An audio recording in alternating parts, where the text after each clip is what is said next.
After it premiered on Cartoon Network in 1999, Edd, Edd and Eddy quickly became a fan-favorite show on the network. Seeing the Edds try to get ahead in life, only to be thwarted in the end, was always hilarious, and its suburban setting, free of adults, was especially relatable to children. From con artists trying to make a quick buck through scams, to neighborhood girls who spend too much time flirting, to bullies ready to thrash at any moment. Where do the residents of Peach Creek fall on the scale of morality? I'm Brad with Wicked Binge, and this is Edd, Edd and Eddy, Good to Evil. And remember to hit that notification bell if you love Good to Evil episodes and jawbreakers. My own mother wouldn't recognize me! Now then, as usual, we'll start with the most well-meaning and honorable characters of the cul-de-sac. These are the good. First up, the gold medal for good has to go to the lovable lug Edd, the muscle of the group. He takes the role of comedic relief far more often in the earlier episodes and causes a lot of collateral damage throughout the series. I wish I was a fish! He's far from the brightest bulb in the box. In fact, he's likely the dumbest person on the list. But he's also the kid with the best of intentions. He's loyal to his friends and his sister, and will go above and beyond to protect them if he believes they're in danger. Such as when he escorted their group on Halloween and when he thought the sky was falling. Edd's also shown to be the most sensitive of the group, actually falling into depression when he thought Double D was becoming a bully and he couldn't be friends with him. He's clearly the glue that holds the trio together. Seeing him break down during the movie, thinking that they couldn't stay friends, was a hard scene to watch. While Edd can be dramatic at times, confusing fantasy and reality, he's also the most dependable. He helps Rolf with his chores, lifts the school spirit as the mascot, and was the one who made the door slam into Eddie's brother in the movie. Our silver medal of good goes to the more intellectual of the Edds, Double D. He falls behind Edd on this list since there are times he can cave to jealousy. He felt disgraced at losing the spelling bee to Edd and fell into a slump when he thought he was no longer the smartest student. He takes a lot of pride in being seen as the best and being able to help people with his vast knowledge. He lets himself get pushed around far too often, but it was good to see him slowly gain a backbone as the series went on, able to have conversations with Naz without having a panic attack and scolding Eddy for his antics. He's neurotic and anxious, sure, but he's also there for his friends and is usually the voice of reason in most situations, which isn't surprising when you consider the fact the other two people in his group are Edd and Eddy. We only have one question for you, Double D. Just what are you hiding under that hat? Next up, we have Naz, the girl next door and head cheerleader. She isn't the brightest when it comes to social situations, but is a sweet kid. Also not the most responsible when babysitting Eddy, but she is sensible when it comes to calling people out and holding people accountable. When the kids decided to have an election in their neighborhood, she insists on Eddy explaining his platform,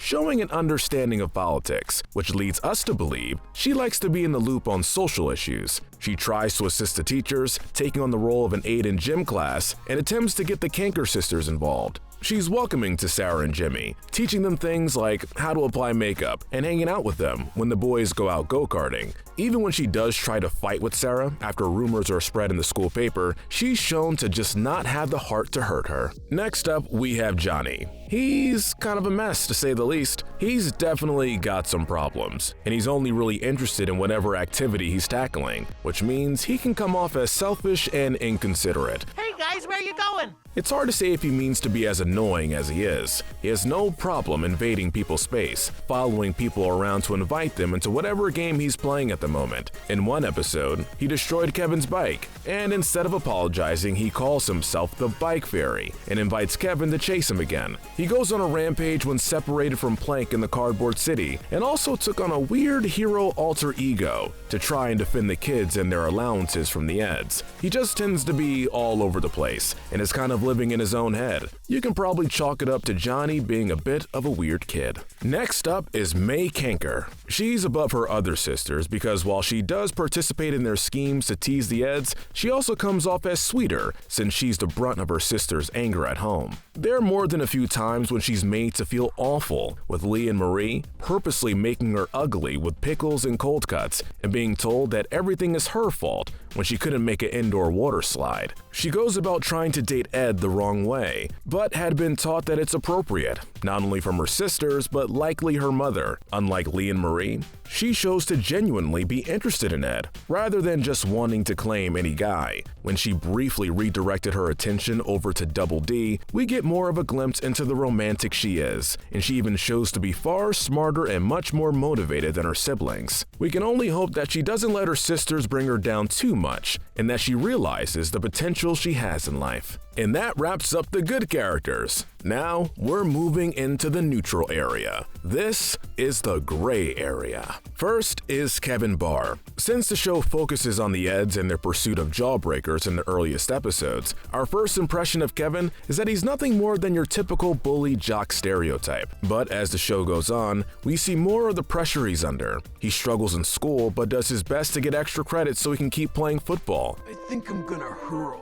Everything from hall monitor to gym assistant, he steps in to help his grade and reputation. He does torment Eddie, but it's hard to hold it against him considering all that Eddie has put him through. We can at least say he becomes civil with Ed and Double D, which shows a lot of growth from his first appearance. We also want to point out his fixation with Naz, though initially appearing to be only for surface level reasons, is disproven through flashbacks. Next, we have the son of a shepherd, Rolf. If we had to describe him in one word, it would be proud. He takes a lot of pride in his heritage, which can result in conflict with others in the neighborhood. He destroys Ed's gift from his pen pal and takes personal offense when he sees Ed wearing a wolf skin. It makes a little bit of sense that Rolf would feel betrayed since he clearly relied on Ed to help with his chores and watching the animals, but trapping them in a weird and creepy underground lair? That's a bit much. We do give him bonus points for smacking Eddie with a fish though. Speaking of, Eddie is next on our list. Massive pain in the neck and con man in training. He thrives only for one thing: cash. In the beginning, it was about the jawbreakers, but as the show went on, it grew to be more about the status of wealth, with jawbreakers just being a sort of added benefit. I don't ever want to grow up. He states that his brother taught him women are only impressed by the size of a guy's wallet, and when he thinks he's dating Naz, he does his best to dress like a weird rich guy with a bubble pipe. He took personal offense to not being invited in Sarah and Jimmy's rich club, and when he finds out his ancestors were the ones who founded Peach Creek, his first thought was to collect on back rent and control the neighborhood. Eddie is really pretty sleazy overall, and everything he does seems to be an attempt to scam someone out of something.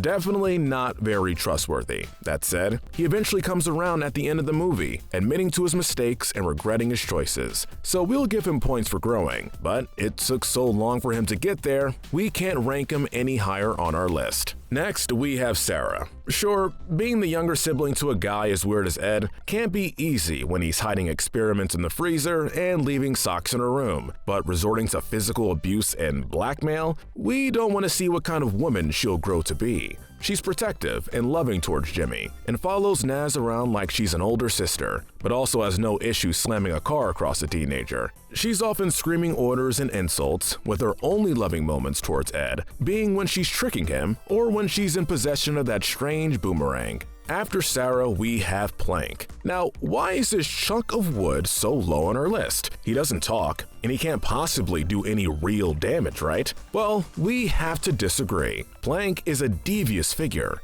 He bosses Johnny around and actually hijacks a bus in the movie, still working on figuring that mystery out. He's the one who gives Johnny all his ideas, and he takes the role of president of the cul-de-sac, despite Eddie learning his dark secret? Whether you agree that Plank is his own being or not, he definitely made a whole generation of kids suspicious of wood with faces. And that wraps up our gray area. Now, we enter the dark side. We move on to the bad and the evil. First, we have Jimmy. We know what you're likely thinking. Jimmy? Really? This low on the list? He's a young kid obsessed with bunnies and fairy tales, often being portrayed as weak and helpless. But we don't buy the innocence. He's also manipulative, devious, and arrogant. As soon as he picks up some tricks on how to run scams from Eddie, he takes over as the master con of the cul-de-sac and talks down to Double D when the smarter Ed tried to compliment his trampoline. And who can forget when he got back at Eddie for that wedgie? That was the ultimate payback. Sorry, Jimmy. Next, Marie and Lee Kanker are ranked together.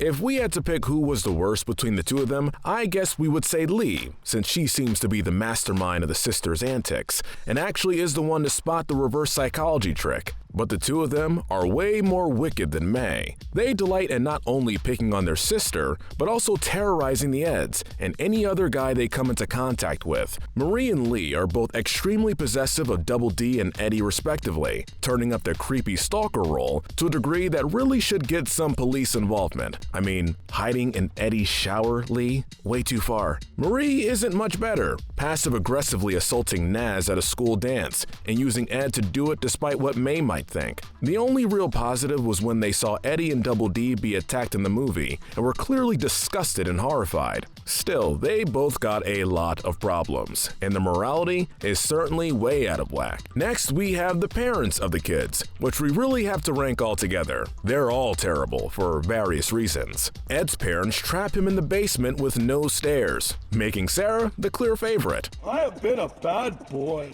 Eddie's parents are implied to use physical punishment when we see his dad's reaction to his grades. Double D's parents only communicate through sticky notes and seem to just write off his existence. And that's just the stuff we see for ourselves. In general, all the parent figures in the show are neglectful to some degree, and that is terrible. Taking the silver medal of evil, we have to give it to the Lemon Brook Lumpers. We only really see them in one episode, but it's enough to get a clear impression. They're large, in charge, and have no issue with beating children smaller and weaker than them. They destroy weights just to intimidate the other team, and even after winning the game, they felt the need to beat up Eddie and tape him to the back of their school bus. We can't even say it was for revenge since they won the game. It was just for fun, which is downright ruthless and sadistic. But who takes the gold medal for evil on Edd, Edd and Eddy? Well, he's disgraceful with no redeeming qualities, and is a sibling we would all hate to have, Eddie's older brother. He isn't given a name officially, but we can only assume it's so that name is never stained with the reputation of this horrible character. Abusive to Eddie,